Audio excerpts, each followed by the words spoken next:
দায়িত্ব প্রদান করে তারা যেন সাংগঠনিক কাজে ঝাঁপিয়ে পড়ে সেই লক্ষ্যে আমাদের নির্দেশ আমরা প্রদান করছি।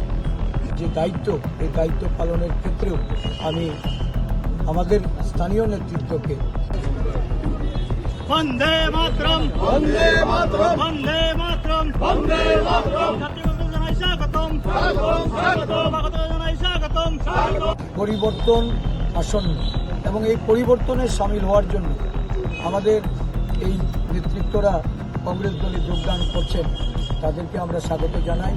তাদের সাথে সাথে যুবরাজনগর থেকে কয়েসউদ্দিন, উনি আমাদের দলে যোগদান করেছেন, উনি প্রাক্তন মেম্বার ছিলেন। আমরা জানি যে ধর্মনগর জেলা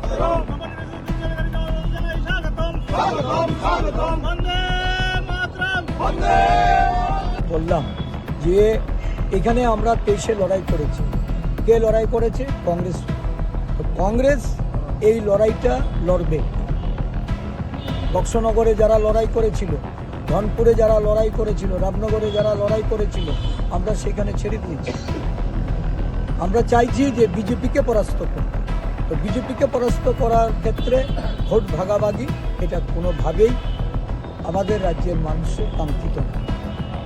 ধর্মনগরের মানুষও চায় যে এই লড়াইটা যেন বিজেপির বিরুদ্ধে ঐক্যবদ্ধ লড়াই।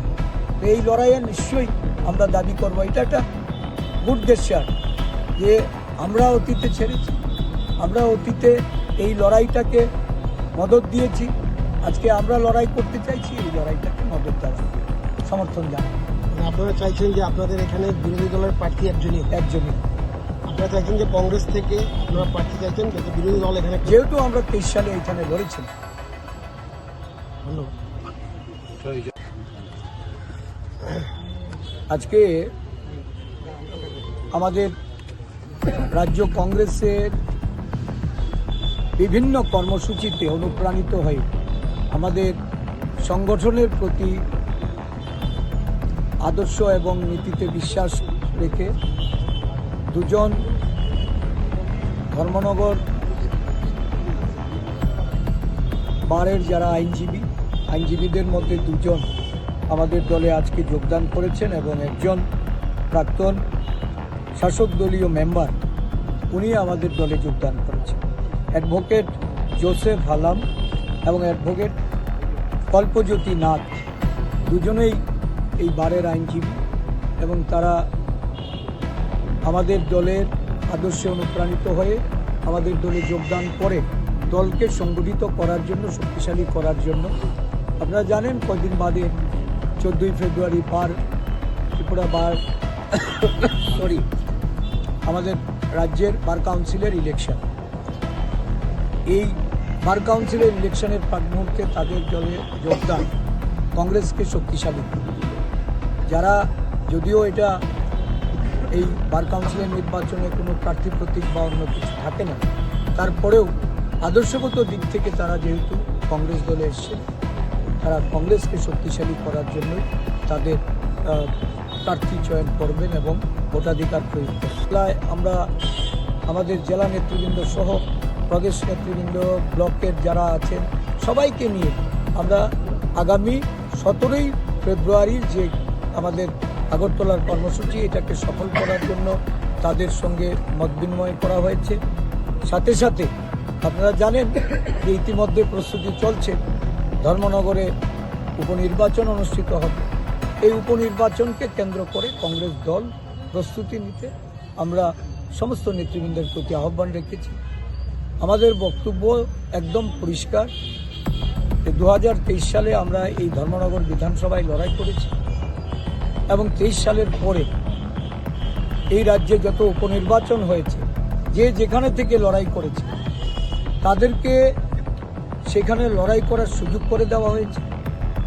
বিজেপিকে পরাস্ত করার জন্য, ক্ষমতাসীন বিজেপি দলের বিরুদ্ধে লড়াইটাকে আরও জোরালো করার জন্য কংগ্রেস দল বিগত 3টি উপনির্বাচনে যেখানে যারা লড়াই করেছিল সেই লড়াইকেই সম্মান জানিয়েছে। আমরা প্রত্যাশা রাখছি ধর্মনগরের লড়াইয়ে আজকে কংগ্রেস দল তার প্রতিদ্বন্দ্বী যে সেখানে বিজেপি এই বিজেপির বিরুদ্ধে যে লড়াই, এই লড়াইকে শক্তিশালী করার জন্য আমাদের সমস্ত অন্যান্য দলগুলি যারা বিরোধী অবস্থা, তাদের সমর্থন আমরা পাব এবং বিজেপিকে পরাস্ত করার জন্য তারা এগিয়ে আসবে। স্যার, আপনি বললেন ধর্ম, আপনারা নিশ্চয়ই অবগত হয়েছেন যে মনরেগা বাঁচাও সংগ্রাম, যে আমাদের এই কর্মসূচি সারা দেশব্যাপী এবং আমাদের রাজ্যেও ব্লক জেলা স্তরে আমরা ইতিমধ্যে সম্পন্ন করেছি। আগামী 17ই ফেব্রুয়ারি আমাদের রাজ্যভিত্তিক যে কর্মসূচি রাজ্যপাল ভবন অভিযান, এই কর্মসূচি রাজ্যের সমস্ত জেলা ব্লক থেকে কর্মী সমর্থকরা আগরতলায় যাবে। সেখানে রাজ্যপাল ভবন অভিযান করা হবে। এই অভিযানের মূল লক্ষ্য মনরেগাকে পুনর্বহাল করা, মানুষের যে 100 দিনের নিশ্চিত কাজের অধিকার, এই অধিকার এটাকে ফিরিয়ে দেওয়া, যা নতুন আইন ভিবি গ্রাম জিতে এই অধিকার কেন্দ্রীয় সরকার হরণ করেছে।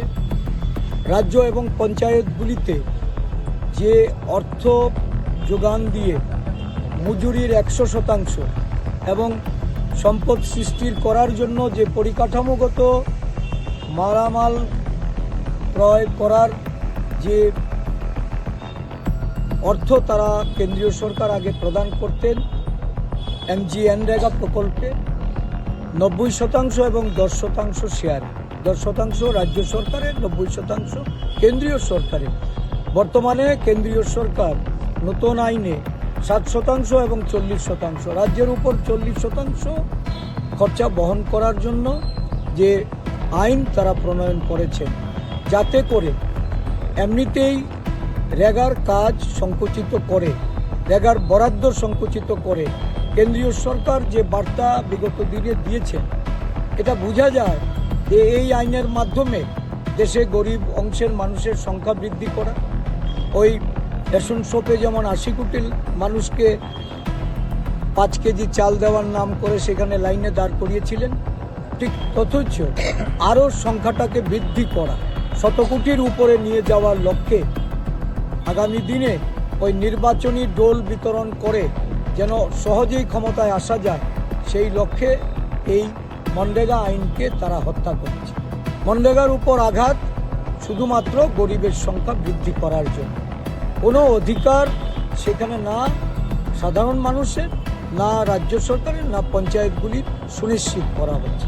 তো এই নিয়ে দেশব্যাপী যে আন্দোলন, এই আন্দোলনে একটা বিরাট সংখ্যক জনসমর্থন আজকে লক্ষ্য করা যাচ্ছে এবং এটা লক্ষ্য করেই মনরেগাকে ঠেকানোর জন্য রাজ্যে রাজ্যে এখন শাসক দল এই ভিবি গ্রামজির প্রচার তারা শুরু করেছে।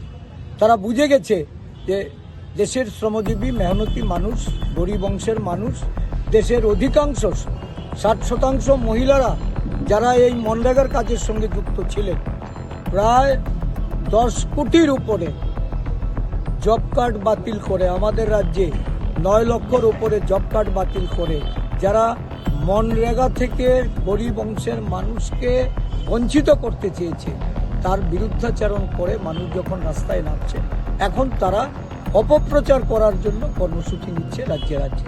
এটাকে প্রতিহত করার জন্য কংগ্রেস দল রাস্তায় নেমেছে এবং শুধু তাই নয়, আগামী 12ই ফেব্রুয়ারি সারা দেশব্যাপী ধর্মঘট এটা ডাকা হয়েছে বিভিন্ন ট্রেড ইউনিয়ন এবং বিভিন্ন কৃষিজীবী সংগঠনগুলির যৌথ উদ্যোগে।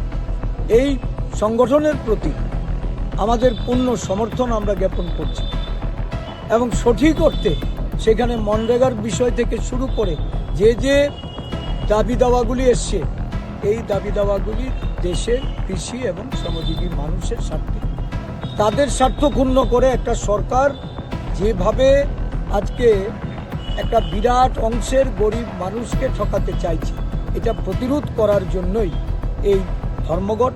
এই ধর্মঘটের প্রতি আবারও আমাদের প্রদেশ কংগ্রেস এবং আমাদের শ্রমিক সংগঠনগুলির পক্ষ থেকে আমরা পূর্ণ সমর্থন জ্ঞাপন করছি। নৈতিকতার দিক থেকে আমরা মনে করি যে সমস্ত রাজনৈতিক দলগুলি ঐক্যবদ্ধভাবে যে আন্দোলনের ডাক দিয়েছে, এই আন্দোলনের প্রতি সাধারণ মানুষের সমর্থন রয়েছে। আজকে